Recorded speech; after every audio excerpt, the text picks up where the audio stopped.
We're talking about protecting the environment, public health, and national security. It's a big deal. Wow, these examples are already pretty mind-blowing. And this is just a tiny fraction of the 483 priority recommendations Right. the GAO has issued. That's right. And as you can imagine, some of these recommendations have been open for a while. Which begs the question, if these issues are so important, why aren't they being fixed? Are agencies just ignoring the GAO? What are the consequences of inaction? There are great questions, and we're going to dig into those very issues after a quick break. Stay with us. All right, so we've established that the government's to-do list is overflowing with, priority fixes. Right. But are there any common themes in all of this? Yeah. Is it just random stuff, or are there like certain areas where they're really dropping the ball? That's a sharp observation. And you're right, there are definitely some recurring patterns. Okay. The GAO has actually done their own analysis, and one thing they found is that a lot of these recommendations revolve around information security.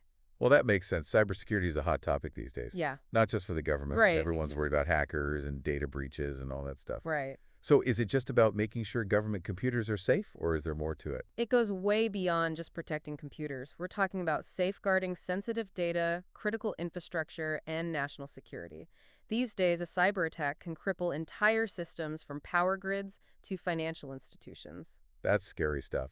So are there any other areas where the GAO is like repeatedly sounding the alarm? Another big one is financial management. It seems like there are always recommendations about agencies needing to tighten up their accounting practices, improve transparency, and prevent waste, fraud, and abuse. Oh, that's never good. Are we talking about like specific agencies here, or is this like a systemic issue across the board? It's a bit of both. There are certainly some agencies that get flagged more often than others, but the GAO also points to broader challenges like the need for better financial reporting and more robust internal controls. So it's not just about catching the bad guys after the fact. Right. It's about building systems that prevent those problems from happening in the first place. Precisely. It's about creating a culture of accountability and making sure that every taxpayer dollar is used wisely. Okay, so cybersecurity and financial management. Got it.